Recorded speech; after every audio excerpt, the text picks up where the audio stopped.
A paz do Senhor, irmãos. Hoje nós vamos estudar a oração, a lição 10 da nossa EBD.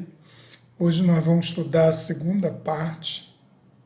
Estudamos a semana passada a parte 1 e hoje vamos estudar a parte 2. Aqueles que não assistiram a parte 1, podem ir lá no YouTube, no meu canal, né, Ebenezer Faria, e acessar lá e assistir a parte 1. Hoje nós vamos estudar a oração 2. Mas vamos fazer um pequeno resumo do que a gente estudou na oração 1, na parte 1. Na lição de oração parte 1, nós falamos que a única forma do homem falar com Deus era através da oração. E que Cristo, o cristão que ora, ele está crescendo espiritualmente e está sempre em comunhão com Deus. E que a oração é o ato de uma pessoa se dirigir a Deus em comunhão para adoração, gratidão, submissão, pedido de perdão, necessidades e confissão. Falamos também que na oração podemos falar com Deus em qualquer hora, em qualquer lugar. E demos o exemplo do profeta Jonas, que orou a Deus dentro de um ventre de um grande peixe, e Deus ouviu a sua oração e atendeu, perdoou o pecado dele, né, porque ele não queria obedecer à voz de Deus, e aquele peixe devolveu ele ali na praia de Nínive, onde ele deveria pregar o evangelho e falar ali aquele povo. E quando Jesus também morreu na cruz, rasgou-se o véu do templo. Falamos aqui que por intermédio de Deus, de Jesus, nós podemos nos dirigir agora, como antes não poderia, né, se dirigir direto a Deus, a entrar no Santo dos Santos, e agora nós, com esse véu rasgando, com Jesus ali na cruz, se entregando, morreu por nós, nós agora temos acesso ao Santo dos Santos através de Jesus. Vimos também que a finalidade da oração não é somente pedir, e quem agradece recebe mais, né? Demos o exemplo aqui dos 10 leprosos, que um voltou para agradecer, e porque aquele voltou, ele recebeu mais, ele recebeu também a salvação. Então falamos aqui que quem agradece, quem o louva, né, adora, ele recebe mais. Então, e vimos também que a finalidade da oração, então, é a comunhão, relacionamento com Deus, adorar, louvar, agradecer, para termos um crescimento espiritual e não simplesmente somente pedir, né? Tem gente que já dispara logo pedindo, né? Vemos no capítulo 1 que Jesus quer ter uma vida de oração, que Jesus quer ter comunhão com o homem desde o princípio da criação do mundo, falamos isso aqui. E lá em Tiago 4:3, está pedir e não recebeis porque pedi mal. Então, se Tiago está dizendo que pediu e não recebeu porque pediu mal, é porque existe uma maneira correta de pedir. E Jesus ensinou como nós deveríamos pedir, como nós deveríamos orar. Está lá registrado em Mateus 6. E ele disse que para que nós devêssemos orar sempre, estar sempre em comunhão com Deus, esse foi o primeiro ponto. Segundo, não ser hipócrita, não é? Que uma pessoa fala uma coisa e pensa outra e faz outra, é um falso, né? Não deveríamos ser assim igual os hipócritas. Número 3, que devíamos orar em secreto, entrar em nosso quarto, fechada a porta, ter intimidade com Deus. O número 4, não usar de vãs repetições na mesma oração, porque Deus sabe exatamente o que você precisa, não é? Não precisa você ficar repetindo na mesma oração. E Jesus ensinou também a oração do Pai Nosso, né? É uma oração modelo, não é uma oração para você ficar repetindo igual uma reza, mas é uma oração modelo que ensina várias maneiras de você orar através da oração do Pai Nosso. E estudamos aqui então o primeiro ponto, adoração, submissão, petição, perdão, né, o livramento das tentações e a confissão. Vimos no capítulo 2, que como devemos orar. Né? Primeiro ponto, ore em nome de Jesus. O único intermediador entre Deus e o homem é Jesus. Número 2, ore com disciplina. Tenha uma rotina de oração. Não deixe o tempo que sobrar, ou então, quando você puder. Jesus disse ali, quando orares, significa que você deve orar sempre. Tenha uma rotina de oração. Número 3, ore crendo. Ore com fé. Número 4, ore intercedendo por alguém. Não ore só por você, mas interceda por alguém, um parente seu que não se converteu, um amigo. Ore por ele para que ele se converta também. Número 5, ore em concordância, né? Dizemos ali que quando a gente concordar em alguma coisa aqui na terra, Deus atenderia lá no céu. Se você ligar aqui na terra, Deus liga lá no céu. Ore com persistência, e demos aqui o exemplo da mulher cananeia, né? Que foi um grande exemplo de oração, de fé, de persistência. E separamos aqui 7 coisas, né? 7 princípios dessa oração, que primeiro, que ela foi até Jesus. Segundo, ela intercedeu, que ela estava intercedendo pela filha que estava endemoniada. Terceiro, ela clamou com grande intensidade, orou com grande afinco, grande clamor, né? Insistência, ela insistiu, a despeito do que Jesus não queria ouvi-la, mas ela insistiu. Ela adorou, mesmo com a dificuldade, Jesus não queria atender ela adorou a Jesus, ela se humilhou e, por fim, ela teve fé.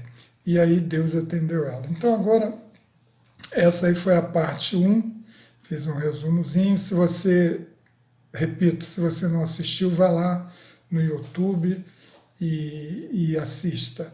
Então, agora vamos ver o número 7, como devemos orar. Você deve orar com confiança.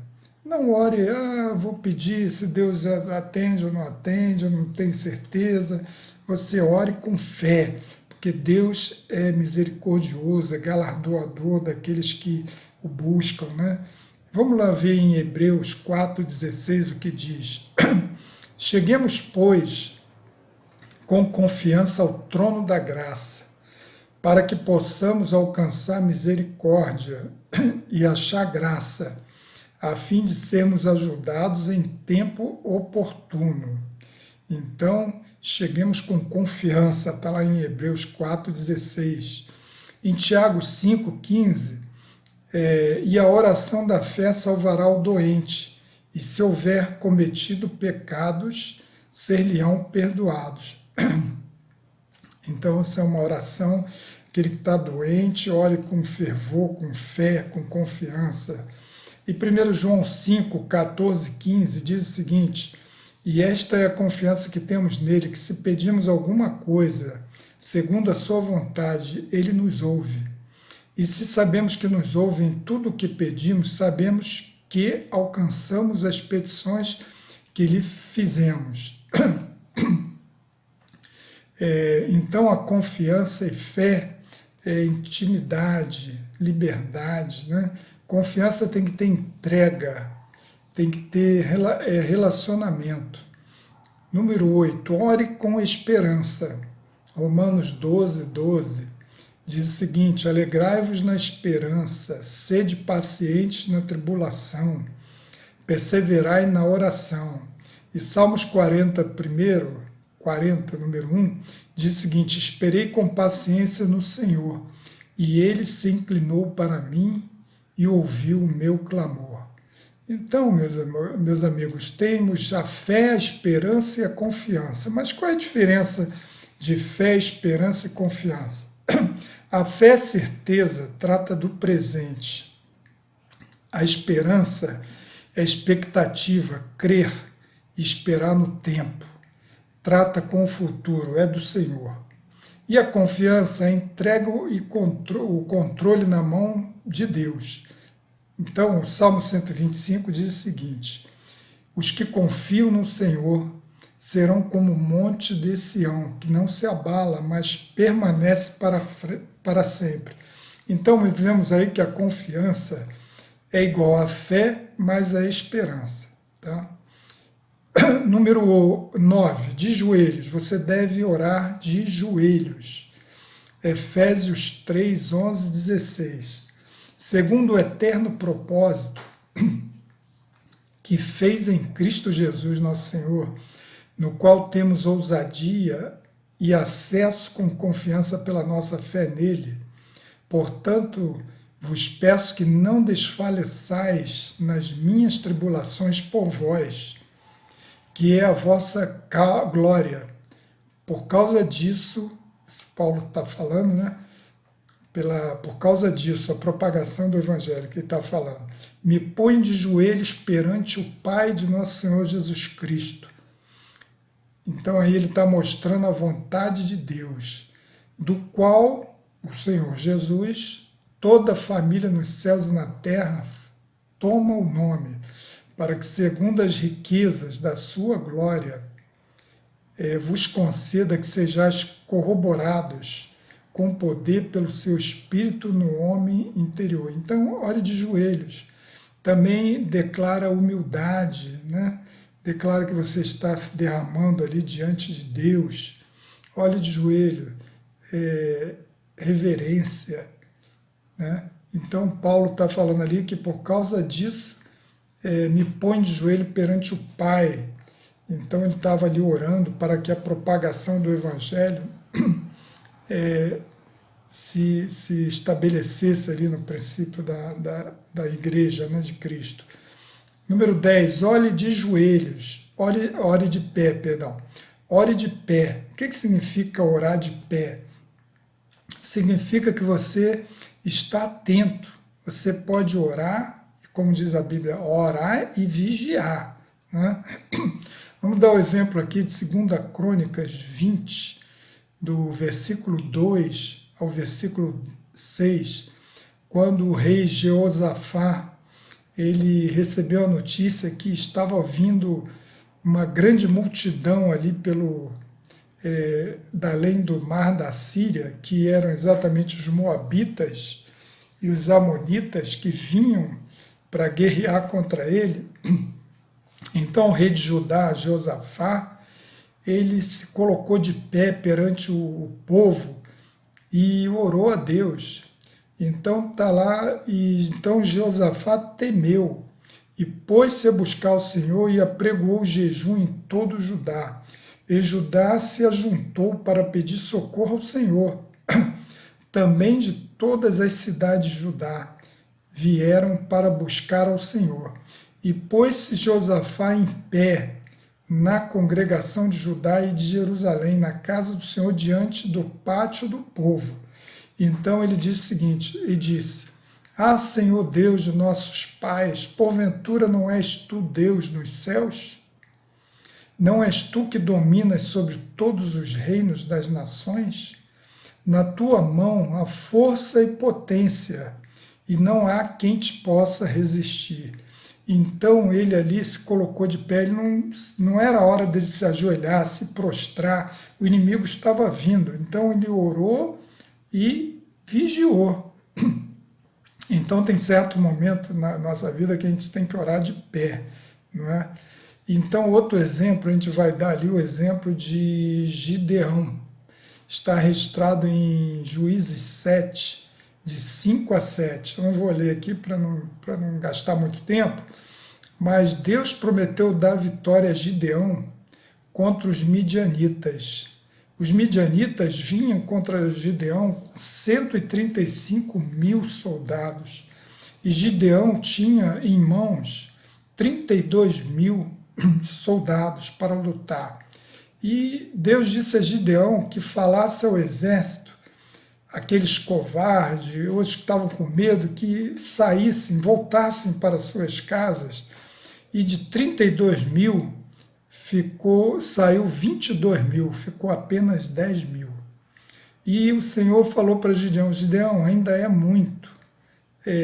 Faça beber água todos esses 10 mil ali no rio Arode e separa aqueles que beberem água de pé. Você separa daqueles que vão se ajoelhar para beber água. E daqueles que beberam água de pé, apenas 300 ficaram separados.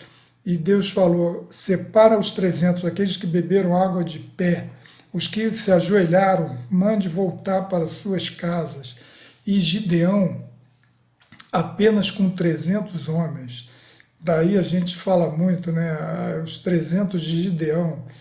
Então, esses 300 foram que Deus falou para Gideão ir para a guerra contra os 135 mil homens para lutar contra os Moabitas e os Amonitas. E Deus deu vitória a Gideão. Gideão venceu a guerra, despojou todo o povo e Deus abençoou ele. E ali também foi para Deus demonstrar que o milagre de Deus não depende da mão do homem, não é? Depende do poder de Deus. Então, ele falou: é com esses que você vai para a batalha. E ele foi com os 300. Em Provérbios 24:10, diz o seguinte: se te mostrares fraco no dia da angústia, que a tua força é pequena, então fique de pé, se fortaleça, ore a Deus e acredite. Não fique fraco no dia da tua angústia, né? Na verdade, Deus não está preocupado com a posição do seu corpo, mas na verdade a posição do seu corpo, o sentido do teu coração, a posição do seu coração é que determina qual é a posição do seu corpo. Se você está prostrado no dia da angústia, fraca é a tua fé, pouca é a tua fé. Mas se você está de pé, pronto para lutar, teu coração também estará de pé, pronto para lutar. Então a atitude revela a sua disposição e fé na hora da luta. A tua atitude revela a sua disposição e fé na hora da luta. Davi, diante de Golias, não poderia ter outra posição a não ser de pé. Ele ia lutar ali com Golias, a posição de pé, pronto para enfrentá-lo. Deus quem iria lutar por ele. Cabia a Davi de lançar pedra, a direção para pegar exatamente na testa, porque o gigante, além de ser grande, forte, ele estava todo com couraça, capacete, mas pegou justamente ali na testa dele, num lugar em que ele desmaiou e caiu, e a direção da pedra foi dada por Deus, não é? Então, amigos, irmãos, ore de pé, com a posição, querendo dizer, ore e vigie, né? Esteja atento. E esse é o 10º ponto. O 11º ponto: ore com lágrimas. O que significa orar com lágrimas? Orar com lágrimas significa você orar com grande fervor, com grande força no coração. Podemos dar o exemplo aqui de Ezequias, quando Isaías, o profeta, foi levar uma mensagem para ele, uma das mensagens mais tristes que o homem pode receber, né? Olha, prepara, bota a tua casa em ordem, que você vai morrer. Você vai morrer. Já pensou você receber uma declaração dessa, de uma profecia dessa? Você vai pensar até que não, isso é profetada, né? Mas era uma profecia do profeta Elias, que foi lá falar com Ezequias que ele ia morrer. Ezequias, se a gente for ler na Bíblia, foi um homem que fez tudo conforme as leis de Deus, as leis de Moisés, que estabelecia ali para que ele conduzisse o povo, e despeito de muitos reis que adoravam ídolos, passavam por cima da vontade de Deus, Ezequias cumpriu a risco ali a vontade de Deus. Então, ele, quando recebeu essa mensagem, ele disse: Ah, Senhor, suplico te lembrar de que andei diante de ti em verdade. Será que qualquer um de nós pode falar isso? Ah, Senhor, suplico te lembrar que andei diante de ti em verdade. É muito forte isso, né? Se você pode falar isso para Deus, ele falou isso de coração e chorou com o coração perfeito e fiz o que era bom aos teus olhos, Senhor. E chorou Ezequias muitíssimo. Sucedeu, pois, que não havendo Isaías ainda saído do meio do palácio, veio a ele a palavra do Senhor, dizendo: Volta e dize a Ezequias, capitão do meu povo, assim diz o Senhor: O Deus de Davi, teu pai, ouviu a tua oração e vi as tuas lágrimas. Eis que eu te sararei ao terceiro dia, subirás à casa do Senhor e acrescentarei aos teus dias mais 15 anos de vida, e das mãos dos reis da Síria te livrarei. E a ti e a esta cidade, e ampararei esta cidade por amor de mim e por amor de Davi, teu servo. O Senhor recolhe as lágrimas, o Senhor conhece nossos corações e se compadece de nós. Chore na presença do Senhor, coloque perante o Senhor as suas dores, né? Exemplo também de Maria e Marta, irmã de Lázaro, até comentamos aqui na lição 1 de oração. Elas chegaram a Jesus com lágrimas, chorando, comoveu e falou: Senhor, se tu estivesse aqui, meu irmão não teria morrido. Então, oramos a Deus com lágrimas, tenhamos essa condição que Ezequias, vida pura diante de Deus, né?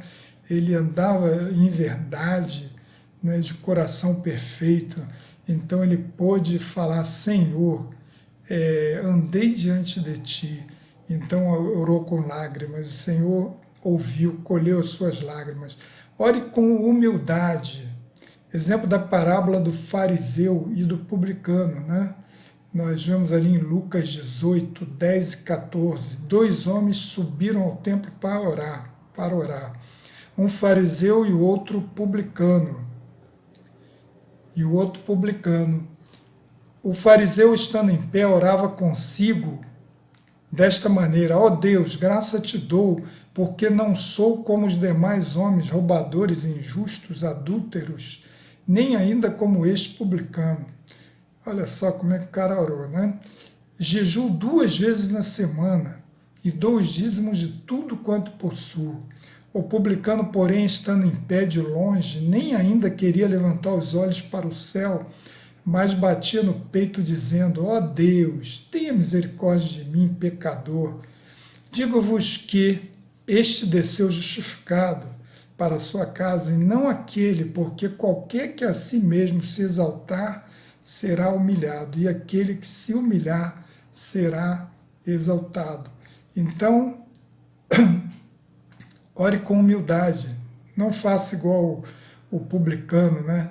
O fariseu, como fariseu, e fale tudo aquilo que ele fazia, que era para aparecer diante dos homens, né? Mas faça como publicano, seja humilde. Outra coisa, ore com clamor, número 13. Entre no mundo espiritual com autoridade. Clamor, pedir intensamente, brado, grito. Jeremias 33, 3 diz o seguinte: clama a mim e responder-te-ei. Isso ele está falando ao povo de Judá, né, que o povo estava lá errante, pecador.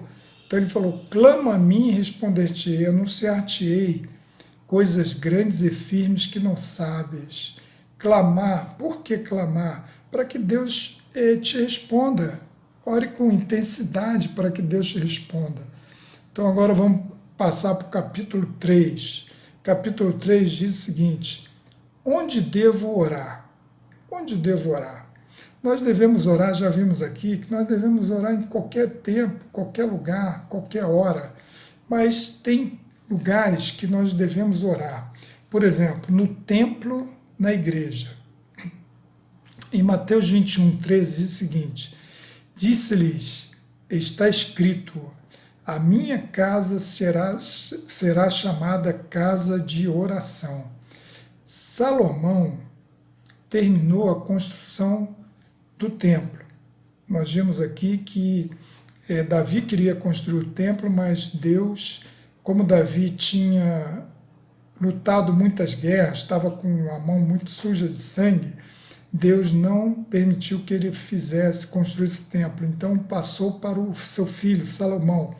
E Salomão terminou a construção do templo. E quando ele terminou a construção do templo, ele fez uma oração muito bonita, pedindo para que Deus abrisse os olhos e que os olhos do Senhor estivessem abertos de dia e de noite sobre aquele local, né, para ouvir as orações que se fizessem ali.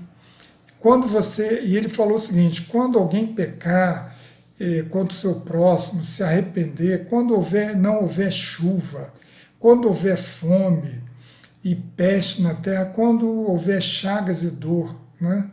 Então a pessoa oraria ali na sua casa.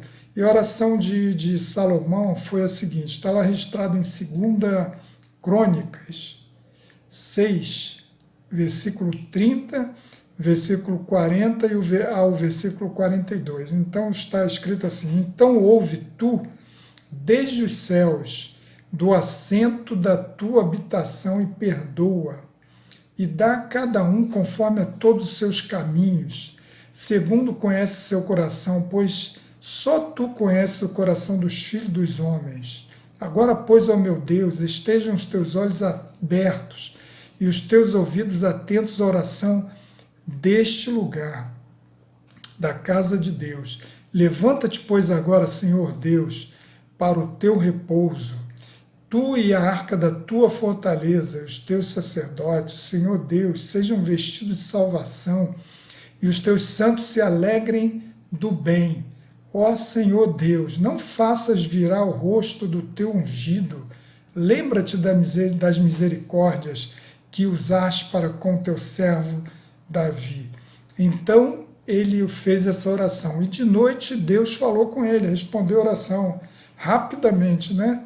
Quando a gente faz uma oração que move o coração de Deus, Deus responde rápido, e está colocando ali na oração tanto sentimento de intensidade, clamor e vontade e honestidade e verdade. E Deus respondeu a oração dele, está lá em 2 Crônicas 7, do 12 ao 16, depois vocês podem conferir aí. E o Senhor apareceu de noite a Salomão e disse-lhe: ouvi a tua oração, escolhi para mim este lugar para casa de sacrifício. E se eu fechar os céus e não houver chuva, ou ordenar aos gafanhotos que consumam a terra, ou se enviar a peste entre o meu povo, e se o meu povo que se chama pelo meu nome se humilhar e orar e buscar a minha face, e se converter dos seus maus caminhos, então ouvirei dos céus e perdoarei dos céus os seus pecados e sararei a sua terra. Agora estão abertos os meus olhos e atentos os meus ouvidos à oração que se fizer neste lugar. Porque agora escolhi e santifiquei esta casa, para que o meu nome esteja nela perpetuamente, e nela estarão fixos os meus olhos e o meu coração todos os dias. Portanto, o templo é o local que o Senhor ordena ali a sua bênção. Está lá em Salmos 133, de 1 a 3. Ó, quão bom e quão agradável é que os irmãos vivam em união. É como óleo precioso sobre a cabeça, que desce sobre a barba de Arão, e que desce a orla de suas vestes, como orvalho de Hermon, e como que desce sobre as montanhas de Sião, porque ali o Senhor ordena a bênção e a vida para sempre. Então, ore na casa do Senhor, porque ali há uma promessa que Deus vai ouvir a oração e vai abençoar o povo. Número 2, onde devo orar? Em casa. Você pode orar em casa porque é um local que Deus também vai te atender na tua casa. Ora em casa. Atos 12, 12.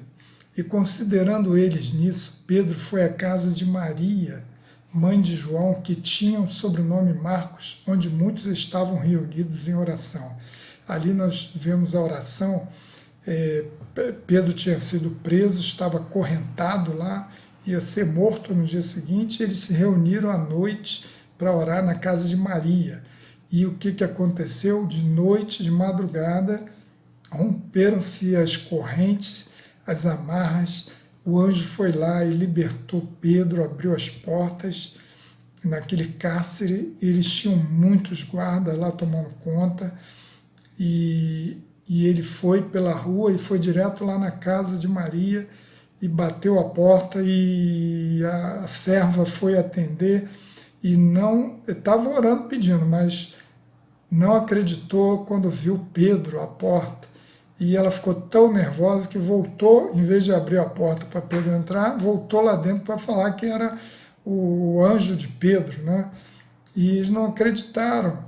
É como teve um pastor famoso aí, que eu não vou falar o nome, e que ora muito, cura, as pessoas se curam na televisão, e uma vez ele falou assim: gente, eu orei para fulano se curou, eu não acredito.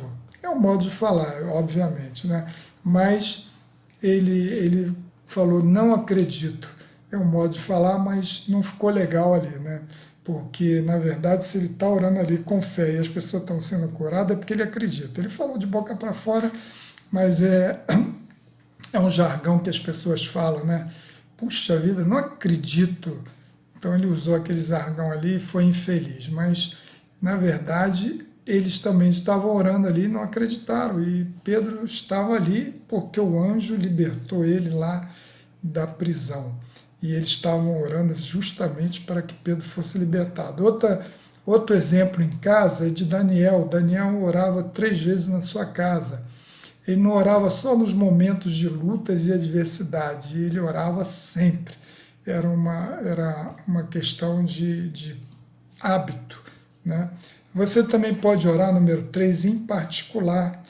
Fecha a tua porta, né? E ora em particular. E o Senhor que está vendo-te, está lá em Mateus 6,6. Mas tu, quando orares, entra no teu aposento e, fechando a tua porta, ora a teu pai que está em secreto, e o teu pai que está em secreto te recompensará. Capítulo 4. Quando devo orar? Quando é que eu devo orar? Você deve orar ao deitar-se. É um bom momento para você orar. Efésios 5:20 diz: dando sempre graças por tudo a nosso Deus e Pai de nosso Senhor Jesus Cristo. Ou seja, no final do dia, você agradeça a Deus pelo seu dia, pelo seu alimento, pela água que você bebeu, porque Deus te guardou, porque tu vai descansar, tu trabalhou o dia, teve forças para trabalhar. Agradeça no final do dia o dia que você teve. Ore de madrugada. Na verdade, a oração de madrugada, ela é um horário igual ao outro qualquer, né? Você pode dispor igual a qualquer outro horário que você possa dispor para orar, mas não tem nenhuma importância maior que os outros horários, né? Não devemos ser como os hipócritas. Muitos dizem que orou de madrugada. Eu orei de madrugada, eu paguei o preço, né? Paguei o preço para dizer que fez um sacrifício. Não, o único preço que Jesus pagou foi ali na cruz.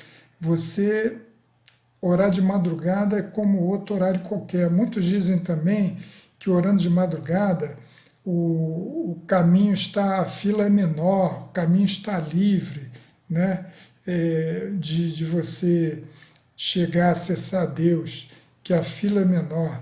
Então, se fosse falar isso, o fuso horário por si só já derrubava essa tese, né? Porque em outros lugares é de dia.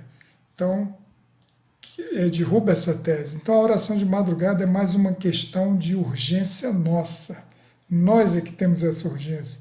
E muitas vezes oramos de madrugada por causa dessa nossa necessidade. Em Provérbios 8:17, diz o seguinte: eu amo os que me amam, e me acharão os que de madrugada me buscam. Então, muitos citam esse versículo para dizer que deve orar de madrugada, porque os que me amam, eu amo os que me amam e me acharão os que me buscam de madrugada. Mas isso aí está se referindo à sabedoria, não à oração, né? É a sabedoria que está falando. Então, se você for lá ver o Provérbios 8:17, contexto, isso aí não é sobre a oração, é sobre a sabedoria. Número 3, quando é que você pode orar? Você pode orar ao levantar-se. Agradeça a Deus pela noite de sono, porque Ele te abençoou, né? Tem muitos que deitam para dormir e não acordam, amanhecem morto, tiveram um infarto, né? Então, acorda, ora a Deus, agradeça a noite, peça a Deus o que tenha um dia abençoado, né? Salmos 91:11 diz o seguinte: porque aos seus anjos dará ordem a teu respeito, para que te guardem todos os teus caminhos. Ora a Deus, pede para te iluminar teu caminho, te abençoar o dia, né? Outra coisa, quando devo orar? Sempre, você deve orar sempre, né? Você deve orar sempre. Em 1 Tessalonicenses 5:17 diz: orai sem cessar. Ore sempre, sempre que você puder, precisar, e também ore agradecendo a Deus, louvando a Deus pelo que Ele é, pelo que Ele faz e pelo que Ele te dá, né? Então vamos para o capítulo 5, vitórias conquistadas pela oração. Quais são as vitórias que eu recebo, que eu conquisto pelas orações? Primeiras, as tentações. A própria oração do Pai Nosso fala que a gente deve orar para que Ele nos livre das tentações. Então, eu vou obter vitórias sobre as tentações. Jesus estava em oração constante a Deus. Então, nós devemos orar para que a gente não seja tentado, porque a carne é fraca, né? Então, Mateus 4, de 1 a 11, não vou ler tudo aqui para a gente não tomar muito tempo. Então, Jesus foi conduzido ali no deserto para ser tentado pelo diabo. E o diabo usou a Bíblia para tentar Jesus, né? Ele falava que se tu és o Filho de Deus, manda que estas pedras se tornem pães. Porque... E ele respondendo disse: está escrito, nem só de pão viverá o homem. Jesus respondia também com a própria palavra, né? Aí ele levou Jesus lá no monte alto e falou: se tu és filho de Deus, lança-te daqui abaixo, porque está dito que aos teus anjos darás ordem a teu respeito, né, para que não tropecem em pedra nenhuma. Aí Jesus também disse: não tentarás o Senhor teu Deus. E foi, né, até que tudo isso ele falou, levou Jesus num outro monte e mostrou todos os reinos. Ora, se tudo é de Deus, foi Jesus que criou, como é que ele vai fazer isso? Então, aceitar isso do diabo. Então, tudo te darei prostrado, se prostrado me adorado. E Jesus falou: vai-te, Satanás, porque está escrito, só o Senhor teu Deus adorarás, só a Ele servirás. Então o diabo o deixou, e eis que chegaram os anjos e o serviram. Então Jesus combateu o diabo com a palavra. Nós vimos aqui na semana, 2 semanas atrás, que a palavra foi um estudo do professor Rogério sobre a palavra. Então a palavra é uma arma poderosíssima, né? Então você deve usar a palavra contra as ciladas do diabo. Você também pode usar a oração e a palavra, que é o escudo do Espírito. A oração contra as tentações e a palavra é a espada do Espírito. Então, vitórias que você pode conquistar com as orações. Número 2, nas enfermidades. Está lá em Atos 3, 4 ao 8. Exemplo 1. E Pedro com João, fitando os olhos nele, disse, olha para nós. Isso a respeito do aleijado que estava na porta do templo, e olhando para eles, esperando receber deles alguma coisa, disse Pedro, não tenho prata nem ouro, mas o que tenho, isto te dou. E em nome de Jesus Cristo Nazareno, levanta-te e anda. E tomando pela mão direita, o levantou, e logo os seus pés e artelhos se firmaram. E saltando ele, pôs-se em pé e andou, e entrou então eles no templo, andando, saltando e louvando a Deus. Esse foi o primeiro exemplo de enfermidade, em que Pedro orou pelo aquele homem ali, ele foi curado. Tiago 5, 14, 15. Está alguém entre vós doente? Chame os presbíteros da igreja e ore sobre eles, ungindo-o com azeite, em nome do Senhor. E a oração da fé salvará o enfermo, doente, e o Senhor o levantará, e se houver cometido pecados, ser-lhe-ão perdoados. Então, ore nas tentações, nas enfermidades, ore nas dificuldades. Estudamos na primeira aula, né, que não devemos orar só para pedir, mas aqui estamos no tópico orar nas dificuldades. E lá no início a gente falou realmente que não era para orar somente para pedir.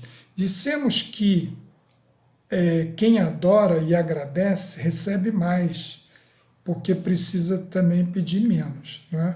Então tem pessoas que não oram nem para adorar, nem para pedir, nem para adorar, nem para agradecer, nem para pedir. Então para esses vem as dificuldades, porque eles precisam desse gatilho para poder se chegar a Deus, não é? Então tem muita gente que precisa passar por necessidade para ele buscar a Deus, orar a Deus, para ele estar em oração com Deus. Então, muitas das vezes, não precisamos ficar nessa situação. Vamos orar, agradecer a Deus, adorar a Deus, e aí vamos precisar pedir pouco. E se você não orar de jeito nenhum, vai vir a dificuldade. Aí você vai ter que orar para pedir a Deus, porque você vai estar em muitas dificuldades, necessitando de pedir a Deus. Então não espere chegar às dificuldades, ore a Deus agradecendo, adorando, porque você vai receber mais. E também peça, mas não deixe para ficar sem orar, né? Tem uns que nem ora pedindo, nem ora para adorar, não ora para nada, aí vem a dificuldade, aí ele ora.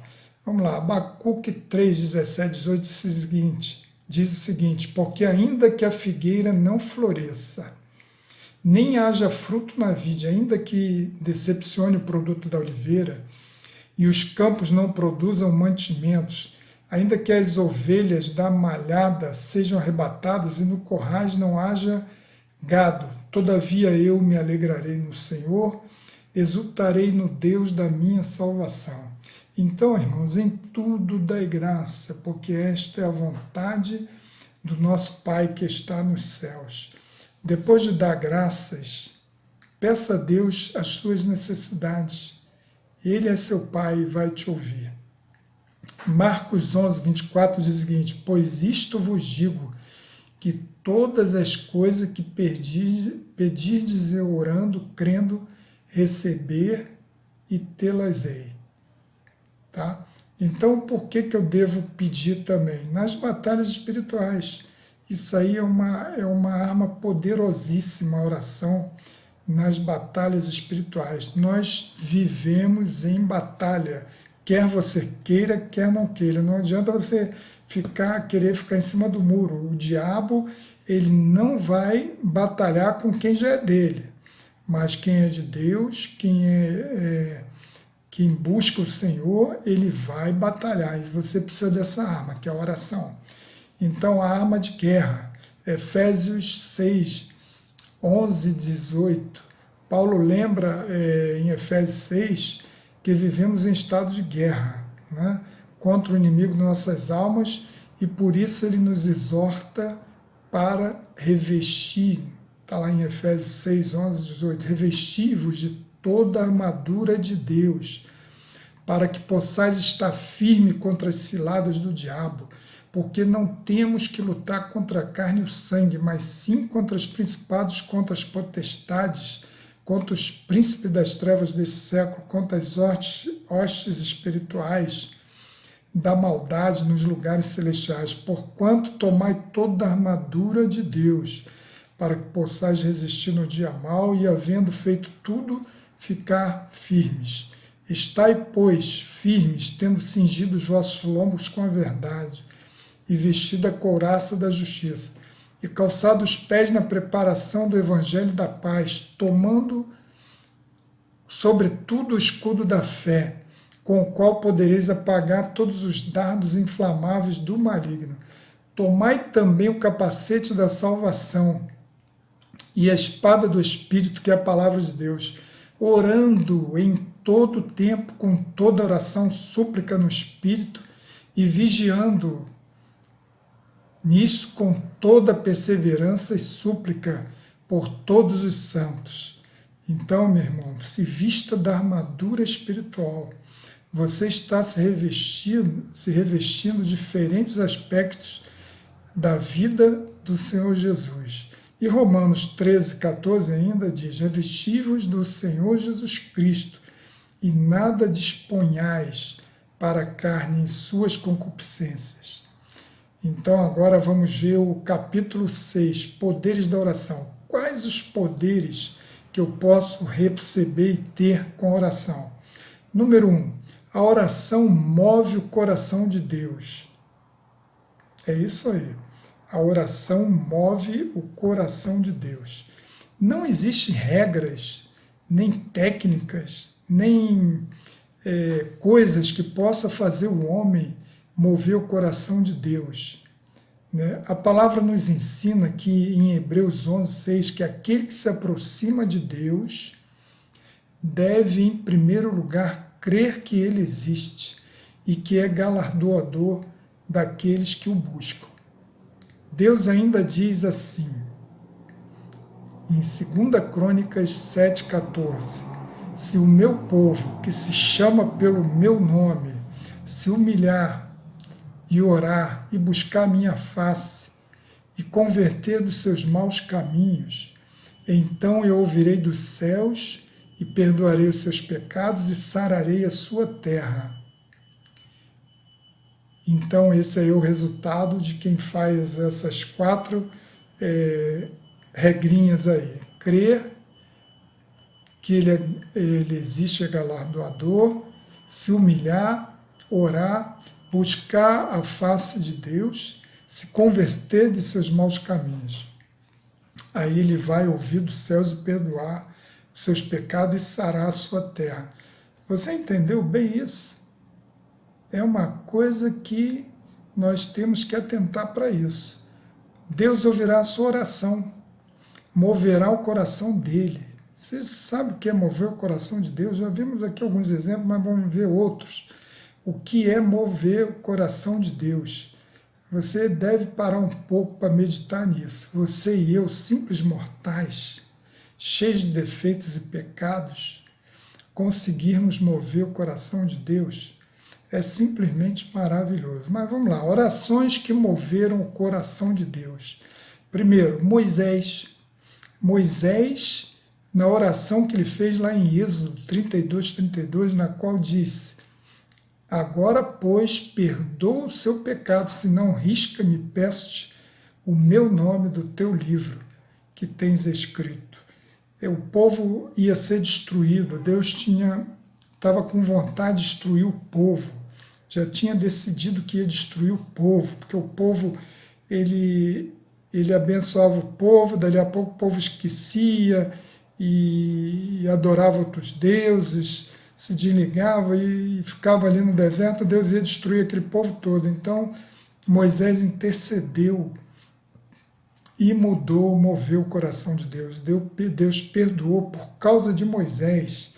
Deus perdoou todo aquele povo e se não tinha destruído o povo. Elias, exemplo 2. Elias moveu o coração de Deus quando ele orava, fogo descia, né? E quando ele orava, a chuva parava, depois a chuva voltou.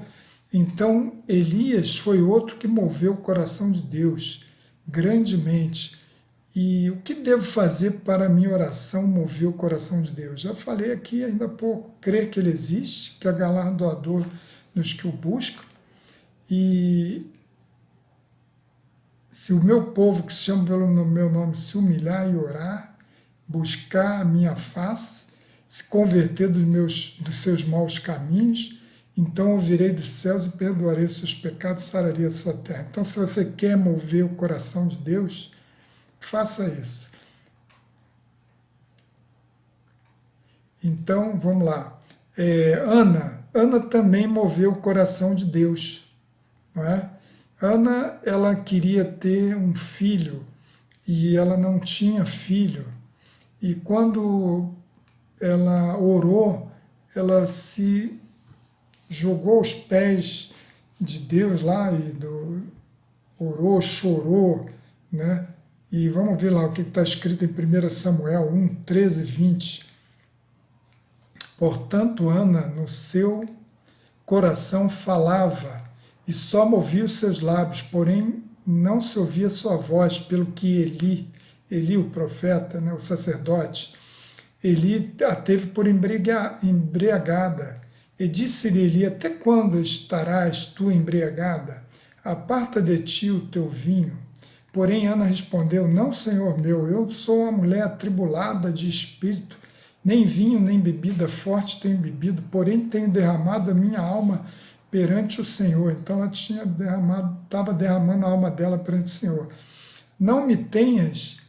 Não tenhas, pois, a tua serva por filha de Belial, pessoa desprezível, maligna, idólatra, porque da multidão dos meus cuidados e do meu desgosto tenho falado até agora. Então respondeu Eli: vai em paz, e o Deus de Israel te conceda a petição que te fizeste. E disse ela: ache a tua serva graça aos teus olhos. Assim a mulher foi o seu caminho, comeu, e o seu semblante já não era triste.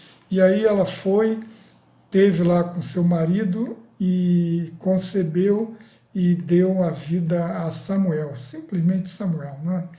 E ela cumpriu a promessa, os votos que ela fez a Deus, de levar Samuel assim que desmamasse para servir lá a Deus, né, como sacerdote. Outro exemplo, nós vemos Ezequias, já falamos aqui. Ele adoeceu, Elias levou lá a mensagem que ele ia morrer, e Ezequias orou a Deus, então moveu o coração de Deus. Outra oração que moveu o coração de Deus foi de Salomão pedindo sabedoria para o seu reinado. Então está lá em 2 Crônicas 1 de 10 a 12, eu não vou ler aqui, mas essa oração, ele chegou e pediu a Deus que Deus desse sabedoria a ele, não para ele, não pediu riqueza, não pediu poder, não pediu mulheres, e ele pediu sabedoria para conduzir-se o povo de Israel, né? O povo de Judá. E Deus falou: como tu não me pediste poder, riquezas, eu vou te dar sabedoria e vou te dar tudo isso. Então, a questão do coração dele, da intenção, né, da motivação dele de pedir sabedoria para cuidar do povo, dirigir o povo, que era o povo de Deus, né? E Deus abençoou ele muito mais, né? Com muitas outras coisas. Ele foi um dos mais ricos. Ele teve 700 mulheres, 300 concubinas, né? Isso aí não foi tão bom, né? Porque muita mulher acabou ele casando com mulheres de outros povos e corrompeu ele, mas ele recebeu muito ouro, muita prata, ele recebeu muito poder, muita vitória, e ele foi abençoado porque ele moveu o coração de Deus com um pedido de sabedoria. Pela libertação de Pedro, também já vimos aqui, né, que a igreja foi orar na casa de Maria e Pedro, o anjo, foi lá e libertou o Pedro, que estava todo com correntes e muitos guardas vigiando, e as portas foram abrindo, as correntes se quebraram, se romperam, e aquele pessoal que estava orando lá na casa de Maria moveu o coração de Deus para salvar Pedro. A oração do telhado, do aleijado no telhado, também muito interessante, moveu o coração de Deus, vendo aqueles amigos. Jesus estava numa casa orando, né? E os amigos desceram um homem com corda no meio do telhado, abriram o telhado e desceram. Aquela também oração moveu o coração de Deus. Vemos que a fé do paralítico e dos amigos dele, né? Que descendo ele ali pelaquela corda, moveu o coração de Deus. A mulher cananeia, também já vimos aqui, a oração dela moveu o coração de Deus. Não é? A oração da fé move o coração de Deus. Ela demonstrou muita fé, ela demonstrou insistência, ela não se abateu, não desistiu, ela adorou, no meio da dificuldade ela adorou, em vez dela desistir, ela adorou, né?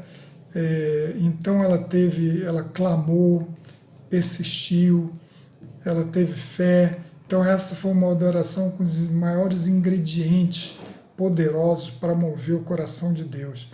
E a oração da fé, né? Para a gente terminar aqui, a oração da fé, está lá em Tiago 5,14, se alguém entre vós está doente, chame os presbíteros da igreja e orem sobre ele, ungindo com azeite em nome do Senhor, e a oração da fé salvará o doente, e o Senhor levantará. E se houver cometido os pecados, serão perdoados. Essa oração aí é muito feita na igreja, até na nossa igreja a gente fazia muito, né? Essa oração chamava as pessoas à frente, os diáconos e os pastores oravam e ungia com óleo. Então a oração da fé é uma oração muito poderosa e muitos são curados, né? Então a fé, o coração de Deus, a fé move o coração de Deus também, né? Para a cura e perdão dos pecados. E qual é mais fácil dizer, né? Levanta-te, anda, perdoados estão os teus pecados. Então a oração da fé também é outra que move o coração de Deus. Então, irmãos, vamos parar por aqui. Hoje, na oração, na parte 2, e vamos na domingo que vem, a terceira parte de oração. Não percam e ouvem esse estudo, volte a ouvir de novo e tirem as dúvidas, pode perguntar que nós vamos responder, tá? Então, obrigado para todos, Deus abençoe a todos e que Deus guarde vocês e ajude-nos, nos dando sabedoria e que nós possamos aprender a orar como realmente devemos. Pai querido, Pai amado, louvado seja o teu nome, engrandecido sobre todas as coisas. Pai, nos ajude a guardar os teus preceitos, as tuas normas, nos dá sabedoria, Senhor, para utilizar a nossa fé, o nosso louvor, nossa gratidão e também, Senhor, a nossa oração contínua diante de Ti. Nos ajuda, Senhor, e nos abençoe cada aluno da EBD, guarde cada um, dá sabedoria, dá amor, dá, Senhor, que a gente gaste mais tempo em oração contigo. Nós pedimos tudo isso, meu Pai, em nome de Jesus. Amém. Amém e até a próxima. Deus abençoe a todos.